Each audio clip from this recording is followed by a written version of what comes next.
Hello दोस्तों, जय मसीह की। एक बार फिर से स्वागत है आपका इस चैनल में। और आज हम एक कहानी सुनने वाले हैं। और जब मैं उस कहानी को पढ़ रहा था तो मैंने सोचा आपके साथ भी शेयर करूं, क्योंकि वो कहानी मुझे काफ़ी अच्छी लगी। तो इस वजह से मैं भी आपको उसको बताना चाहूँगा। और जब मैं पढ़ रहा था, एक महिला बस स्टॉप पर खड़ी थी और बस के आने का इंतज़ार कर रही थी। वो भी वो कैसी थी, वो काम करते हैं ना, ईंट पत्थर उठाने का, गारा ढोने वाली। और वो महिला थी और वो उस काम को करने वाली थी। और वो वहाँ पर खड़ी हुई इंतजार कर रही थी। और वहाँ पर कई लोग थे, कई महिलाएं थीं। तो वो महिला जैसे ही बस काफ़ी देर से आई तो वो उसमें चढ़ी और सीट पर बैठ गई। और उसने देखा कि एक और महिला वहाँ से उतर के आ रही, वो बस स्टॉप से चढ़ कर आ रही है। तो उसने क्या देखा कि उसके पैरों में तकलीफ है, वो धीरे धीरे चल रही। तो उसने बोला, उसे बुलाया और उसे आवाज़ दी और उसे अपनी सीट दे दी। और जब वो सीट पर बैठी, उसने उसको धन्यवाद दिया, थैंक यू। और उसे जब उस महिला को याद आया कि हाँ, ये तो कहाँ बैठी थी, ये भी मेरे साथ बस स्टॉप पे खड़ी थी, परंतु इसने मुझे अपनी सीट दे दी। उसने उसको धन्यवाद दिया। और कुछ देर बाद वो खड़ी रही, वो एक पोल पकड़ के बस में खड़ी रही। और खड़े रहते रहते रहते रहते कुछ समय बाद वो एक सीट उसमें से खाली हुई। तो उस महिला ने क्या किया, जो उसने बैठाई थी, उसने उसको आवाज़ दी और उससे बोला, आओ, मेरी सीट मेरे बगल से खाली हो गई, तुम बैठ जाओ। तो इतने में उसने क्या किया, वही सीट एक और महिला को दे दी, जिसकी गोद में एक बच्चा था जो काफ़ी देर से रो रहा था। तो उसने वो सीट उसको दे दी। और वो बच्चा जब उस सीट पर बैठा उसकी माँ के साथ, तो वो चुप हो गया और बड़ा सुकून महसूस किया।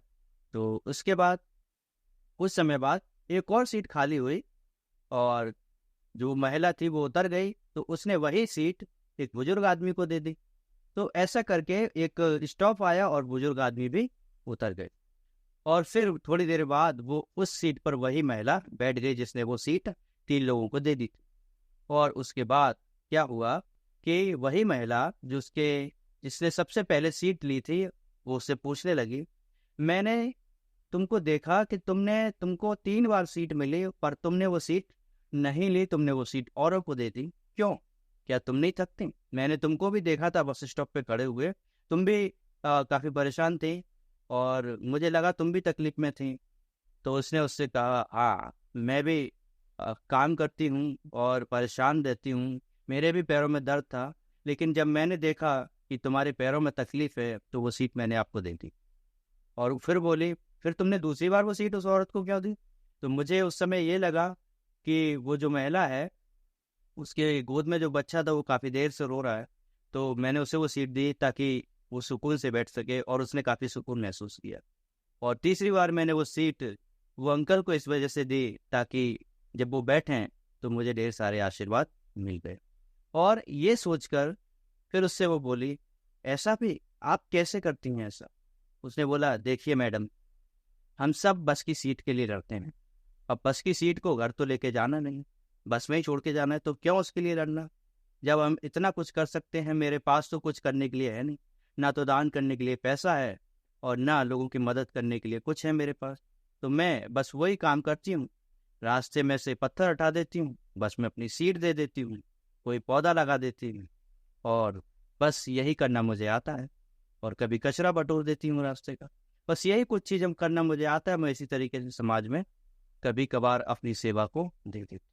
तो उस कहानी को पढ़ के मुझे ऐसा लगा कि हमको भी क्या करना चाहिए, इस कहानी से थोड़ी सीख लेनी चाहिए। इस कहानी से जब हम कुछ सीखते हैं तो हमें भी कुछ ऐसी बातें सीखने को मिल जाती हैं कि हम क्या करें।